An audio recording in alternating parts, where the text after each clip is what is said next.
예, 안녕하세요. 소득보장의 대안을 찾아가는 강의 마지막 네 번째 시간입니다. 오늘 4번 타자는 안심소득입니다. 안심소득 들어보셨나요? 서울에 거주하시는 분들은 들어보셨을 수 있어요. 왜냐하면 서울시에서 올해 시범 사업으로 하고 있는 새로운 소득보장 제도가 이 안심소득입니다.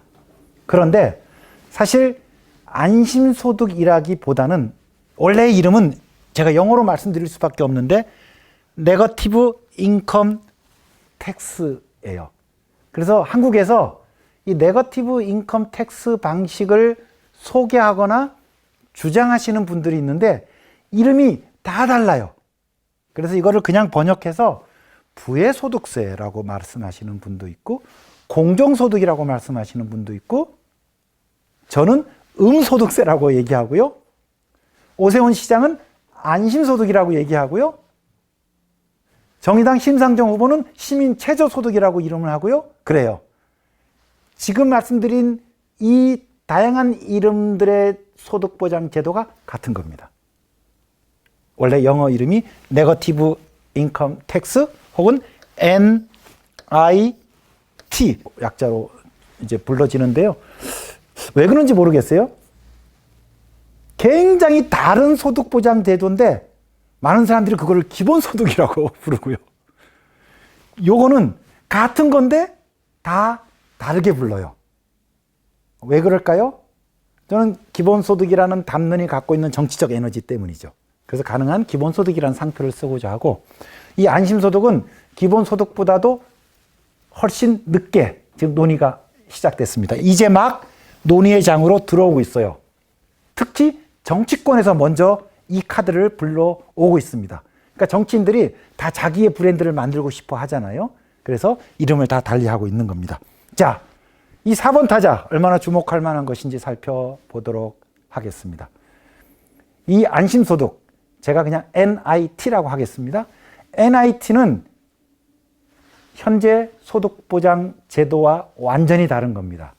그래서 이 첫 번째 슬라이드를 이해하시는 게 무척 중요합니다. 이것만 이해하시면 NIT는 완전 정복한 겁니다. 설명해 드릴게요. 자, 지금은요, 생계급여가 어떻게 되느냐? 보충성 원리가 완전 적용되는 걸로 설명해 볼게요. 그러면 지금은 요 중위 30% 선에까지 국가가 보장하는 겁니다. 그죠? 그래서 요게 자기 소득인데요. 자기 소득이 미치지 못하는 만큼 생계급여로 채워주는 겁니다. 뭐 이왕 말씀드렸으니까 근로소득공제 30%가 있으니까 실제 선은 한 이 정도 됩니다. 그렇게 해서 지금 이렇게 생계급여가 지급되고 있어요.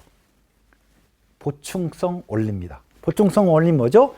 국가가 정한 기준선에 부족액을 보충해 주는 겁니다. 그런데 NIT는요, 기준선을 팍 높여요. 어디까지? 중위 100%까지. 그리고 요 까만 선은 자기 소득입니다. 그러니까 국가가 정한 기준선과 자기 소득과의 차이가 굉장히 커지죠. 기준선이 높아지니까. 보충성 원리에는 뭐예요? 이 차이를 다 메워주는 거잖아요. 근데 여기는 다 메워주지 않고 예를 들면 그 차이 중에서 50%를 요 부족 금액을 다 메워주는 게 아니고 부족 금액의 일정 비율을 메워주는데 보통 절반 50%를 메워줍니다. 자, 그러면 2022년도 1인 가구 중위소득 100% 금액이 200만 원이에요. 저는 소득이 빵원이에요. 기준 100% 200만 원과 저의 소득의 차이가 얼마죠? 200만 원이죠. 그 중에 절반을 NIT로 지급합니다. 그러면 저는 200만 원 중에 절반인 100만 원을 받게 됩니다. 중위소득 50%를 받게 되겠죠. 저는 여기에요. 저는 100만 원 소득자예요. 그런데 여기는 200만 원이잖아요. 얼마가 부족하죠? 100만 원이 부족하니까 그 100만 원의 절반인 50만 원을 지급합니다. 그래서 100만 원 소득자는 자기 소득 100만 원 플러스 NIT 50을 합해서 150만 원을 받게 됩니다. 지금은 아무것도 안 받죠. 200만 원 소득자는 나 소득과 기준선 소득하고 같기 때문에 차이가 없으니까 받는 게 없어요. 즉 200만 원 소득자 이하 모두는 소득 지원을 받습니다. 자, 기존의 생계급여와 뭐가 달라질까요? 첫 번째, 전체 만약에 중위소득 100%를 소득의 딱 중간으로 본다면 전체 국민 중에 절반이 국가로부터 소득 지원을 받게 됩니다. 왜? 중위소득 100% 이하는 다 받게 되니까. 그리고 뭐? 최소 중위소득 50%를 지원받습니다. 뭐죠? 빈곤 제로가 무슨 의미인지 떠오르지 않으신 분들은 3강을 봐주시기 바랍니다. 그리고 또 뭐죠? 자기의 시장소득이 늘어날수록 최종소득도 계속 늘어나요. 왜? 보충성 원리에는 자기 시장소득이 늘어나더라도 그만큼 삭감되기 때문에 근로동기가 안 생기는데 여기서는 그래도 계속 우상향하기 때문에 근로동기가 생길 수 있다는 거예요. 와, 만약에 이 음소득세, 제가 선호하는 용어로 말씀드리겠습니다. 음소득세 방식으로 하면 전 국민의 절반이 국가로부터 지원을 받고 상대적 빈곤이 제로 상태가 되고 이래서 소득이 생겨도 최종 가처분 소득은 더 증가해요. 멋지죠? 이게 1960년대, 지금으로부터 무려 한 60년 전에 미국에서 제안이 됐습니다. 그리고 아직까지 시행되는 나라는 없습니다. 왜 시행되지 않았느냐? 두 가지 점 때문인데요. 한 세 가지 점이 있네요. 하나는 당시에 이거를 주창하는 게 누구냐면 밀턴 프리드만이라고 우리가 보통 신자유주의 경제학자의 대빵, 테두예요. 그분이 이걸 주창하셨어요. 왜 주창하느냐? 국가의 소득 보장은 모든 국민을 대상으로 하는 게 아니다. 중간 소득 이하자한테는 더 후하게 하되 그 이상은 국가가 책임지지 마. 그래서 NIT를 제안하면서 기존에 있는 소득보장 제도를 다 폐지시켰어요. 그래서 보수적 버전이 됩니다. 그리고 두 번째는 요 정도 소득이 늘어나는데 진짜 근로동기를 갖게 될까라는 이론적 논점이 있고요. 세 번째는 이 제도가 시행되려면 소득 파악이 아주 촘촘해야 돼요. 등등 해서 이론적으로는 제안됐지만 현실화되지는 않았습니다. 그러다가 한국이 빨라요. 제가 이해하는 한 기본소득 논의가 가장 뜨거운 나라가 코리아, 한국입니다. 그리고 이재명 후보가 당선이 된다면, 지금 선거 전입니다. 당선된다면, 그리고 공약을 이행하신다면 최초로 중앙정부가 국민 모두에게 일정액을 지급하는 사례가 될 겁니다. 지금 딱 하나 보편적 기본소득이 존재하는 나라는 미국 알래스카주예요. 그 원유 그 수익을 갖고 하는데 그거는 70만 명의 알래스카 주민을 대상으로 하는 거기 때문에 전체 국민을 상대로 하는 건 아니죠. 그러면 전 국민 상대 최초의 기본소득 국가가 될 겁니다. 또 하나, 이 NIT가 가장 활발히 논의되고 있는 나라가 역시 한국이에요. 한국은 빠른 나라입니다. 그런데 이 NIT가 음해소득세가 정말 획기적이긴 한데 족보가 완전히 다른 걸까? 그렇진 않아요. 한번 말씀을 들어보세요. 자, 이게 뭐냐면 현재의 생계급여 곡선입니다. 이제 이해하셨죠? 기울기 0.3으로 우상향합니다. 아까 뭐죠? 신복지 체제에서도 생계급여를 어디까지 올린다 그랬죠? 50까지 올린다 그랬으니까 얘가 여기까지 올라갑니다. 그리고 지금 현재 소득공제율이 0.3이니까 0.3의 기울기로 갈 거예요. 신복지 체제는.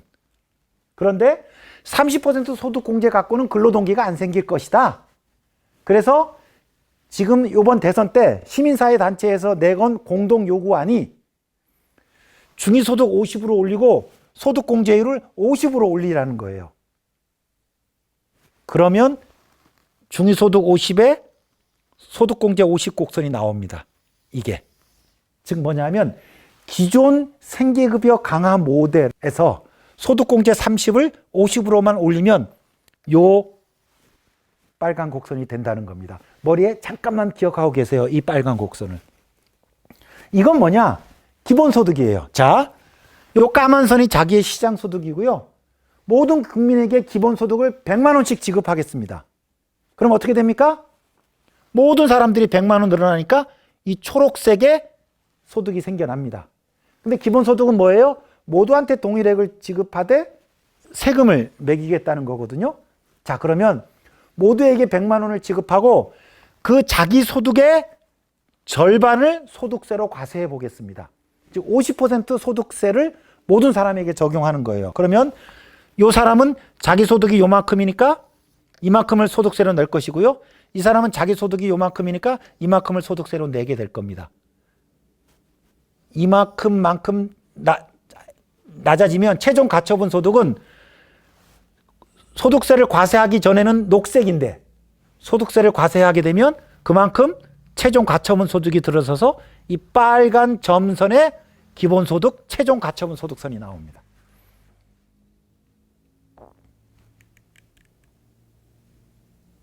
맨 처음에 제가 소개시켜드렸던 음소득세, 중위소득 100%의 부족에게 절반을 채워주는, 즉 완전 새로운 제도, 60년 전에 미국에서 이론적으로 선보였던 그 제도가 사실은 현재 신복지 체제에서 얘기하는 이재명 후보의 공약에서 얘기하는, 그리고 시민사회 단체에서 얘기하는 생계급여를 50% 올리고 지금 현재 소득공제 30을 근로동기를 더 독려하기 위해서 50 정도 올리게 되면 이게 지금 음해소득세 소득선이고 생계급여 50% 공제선이고 기본소득을 100만 원 지급하고 동일하게 50%씩 소득세를 매기면 이렇게 돼요.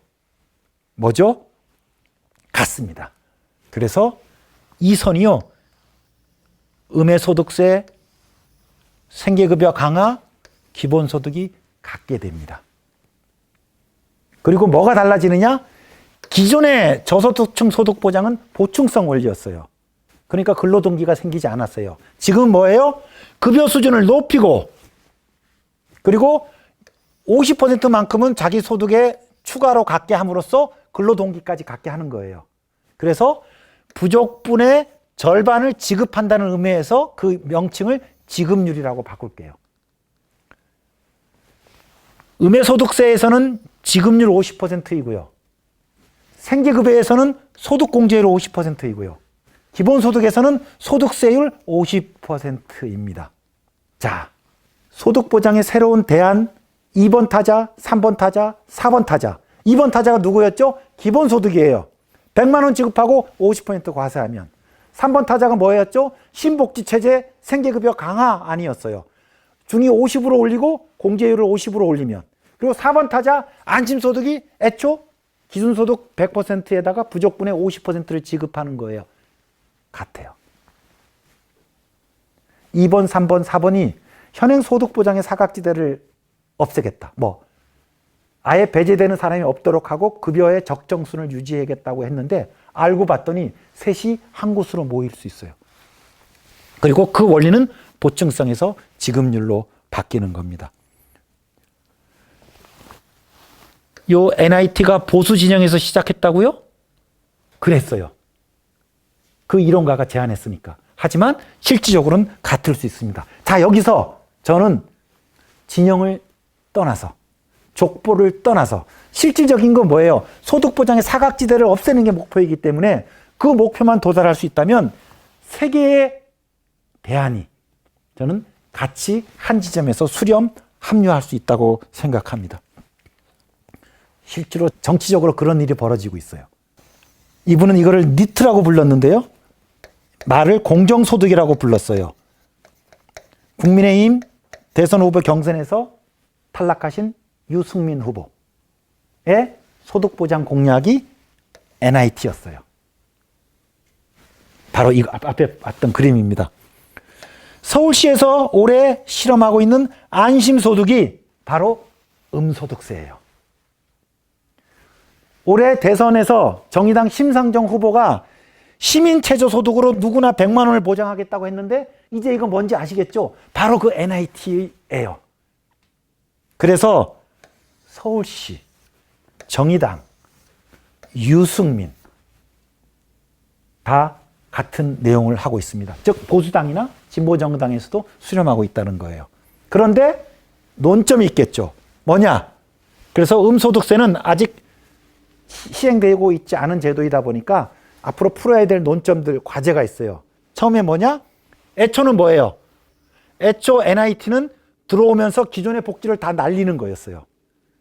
그러면 전체적으로 복지 수준이 하향할 수 있어요. 그래서 심상정 후보는 자기가 시민최저소득을 도입하면서 이렇게 구분했어요. 밀턴 프리드만, 그리고 한국에서도 굉장히 그 기존의 소득보장 제도를 통폐합하는 방식의 안을 많이 내고 있어요. 학자들이. 이거를 복지구조조정형, 좀 안 좋은 NIT로 얘기하고요. 본인 거는 복지확장형 NIT로 얘기합니다. 그래서 첫 번째, 요 NIT 음소득세를 도입할 때 기존에 있는 소득보장 제도를 어떻게 할 것이냐, 다 날릴 것이냐, 그것들을 계속 살려갈 것이냐가 논점입니다. 여기서 보수 버전과 진보 버전이 갈릴 것 같아요. 두 번째 논점은요, 좀 이론적인 건데, 이 NIT의 대상을 개인으로 할 거냐, 가구로 할 거냐가 논점이에요. 생계급여에서 출발한 모형은 가구를 기준으로 할 겁니다. 지금 그러하니까. 기본소득을 족보로 가진 데서는 개인으로 할 거예요. 그리고 개인 지급, 가구 지급에 장단점이 있습니다. 앞으로 음소득세를 실제 실행한다면 가구가 적합할지 개인이 적합할지 논의를 해야 됩니다. 각각의 장단점이 있습니다. 그리고 또 하나는 근로동기를 갖게 해야 되는데 추가 소득의 50%를 갖게 하는 거거든요. 50% 지급률은 지금 공제율은 그렇죠. 이 정도면 사람들이 일을 하러 갈까? 일하러 가지? 일을 포기하지 않을까? 아무도 몰라요. 지금 생계급여, 자활급여가 30% 소득공제거든요. 지금 새로운 모형은 50% 소득공제예요. 추가 소득의 50%를 가지게 하는 건데 어떻게 할 것 같으세요? 저는 여러 실험을 거쳐서 적정 공제율이 저는 만들어질 필요가 있다고 생각합니다. 뭐 이런 식으로 해서 이런 논점들이 있지만 이런 음소득세가 정치권에서 다양하게 제기되고 있다는 거고요. 한번 비교해 드릴까요? 심상정의 시민최저소득과 아까 100만 원 준다는 거죠. 그 다음에 이제 소액 기본소득인데 이재명 후보에 똑같이 50조 원이 들어요. 제가 추계해 봤더니. 그래서 이게 지금 이 점선이 현재 소득 보장선이거든요.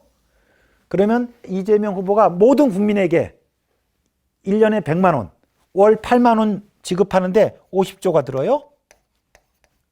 그리고 요만큼 모든 사람이 8만 원씩 늘어납니다. 제가 중위소득 50%까지만 그렸지만 기본소득은 이 중위소득을 넘어 사는 사람들도 5만 원씩 다 늘겠죠. 근데 NIT는 시민최저소득은 요 위에까지는 주지 않아요. 중위소득 100% 이하의 사람한테만 부족분의 절반을 지원해 주니까 이렇게 지급액이 됩니다. 그죠? 현행에 비교해서. 그러니까 하위 계층의 소득 보장은 요 NIT 방식이 훨씬 크죠. 동일한 50조 원을 드리고도. 그 여기는 결국 이제 노선과 가치의 문제죠. 모든 사람에게 동일하게 지급함으로써 새로운 소득 보장의 상상과 경험을 하게 할 것이냐. 50조 원을 가지고. 혹은 이걸 가지고 요 중위소득 100% 이하의 부족한 소득을 지원해 주는데 더 집중할 것이냐. 이렇게 논점이 형성되어 있습니다. 서울시 안심소득은요. 원래 오세훈 시장이 지금 현재 보궐로 당선되셨거든요. 보궐 그 선거에 응하시면서 안심소득 공약을 냈는데 그때 공약은 심상정 후보 공약하고 내용이 같았어요. 거의. 그 복지 구조 조정이 조금 다릅니다만은 상당수 유사했는데 시장으로 당선되고 나서 올해 7월부터 시범 사업을 하게 되는데 100%가 아니고 기준선을 중위 100%가 아니고 중위 85%로 낮춰서 지금 시범 사업을 하고 있어요. 조금 축소하는 거죠. 그래서 중위 100% 기준으로 부족에게 절반을 지원해 주는 게 아니고 중위 85%를 기준으로 절반액을 지원해 주는 거예요. 그러면 최저소득이 얼마가 되겠어요? 이게 중위 85%니까 42.5가 되겠죠. 그죠? 예. 근데 지금 현재 생계급여는 중위 30이죠. 근데 주거급여를 통합해요. 그러니까 사실은 생계급여 수급자분들은 안심소득에서 그렇게 급여의 차이가 크지 않아요. 근데 지금 생계급여를 받지 못하시는 분들, 주거급여를 받지 못하시는 분들, 차상위, 차차상위, 차차차상위, 여기 중위 50에서 중위 85에 해당되시는 분들은 지금 아무것도 없잖아요. 주거급여도 없고 교육급여도 없거든요. 이러신 분들은 안심소득에서 일정한 추가소득이 발생할 수 있습니다. 그래서 원래 공약은 중위 100을 기준이었는데 일단 뭐 직접 행정을 하시다 보니까 80으로 조금 낮췄어요. 뭐 제 기준으로 보면 좀 아쉽지만 같은 모델입니다. 하지만 조금 낮췄다. 이거입니다. 자, 이제 4강 정리를 하겠습니다. 1강까지 들으신 분들을 기준으로 해서 제 지난 4강을 다 설명을 드릴 텐데요. 첫 강 때 제가 말씀드렸어요. 기존의 소득보장 제도가 여럿 있는데 다 문제를 가지고 있고 그 문제의 핵심은 네 글자, 사각지대로 집약될 수 있다.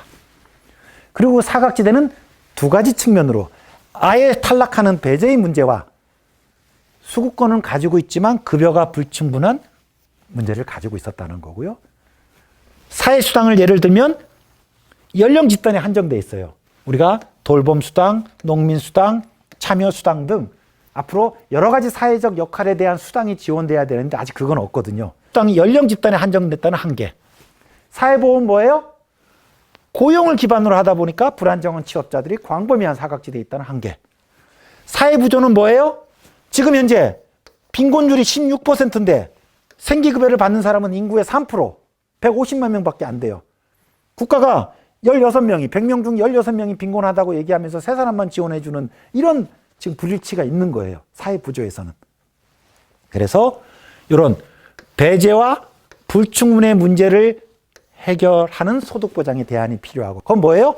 배제를 해결하는 건 모두를 포괄하는 거고, 소득 지원의 필요를 가진 사람들, 그리고 그들에게 적정한 급여를 유지하는 보편적 소득보장 대안을 만드는 게 우리의 과제였습니다. 그러면서 첫 번째 타자로 봤던 오늘 제 강의에서 이 주제는 다루진 않았습니다. 사회수당, 여러 돌봄수당, 공익수당, 참여수당 같은 거 필요합니다. 그리고 굉장히 많이 공감대가 이루어져 있어요. 그래서 지자체나 중앙정부에서 시행하고 있고 더 많이 확대될 걸로 예상합니다. 두 번째, 소득기반 사회보험 공감대를 다 가지고 있습니다. 당연히 고용 기반에서 실시간 소득 파악을 토대로 소득 기반으로 가자고 지금 공감대가 이루어져 있고 진행하고 있습니다. 관건은 뭐냐?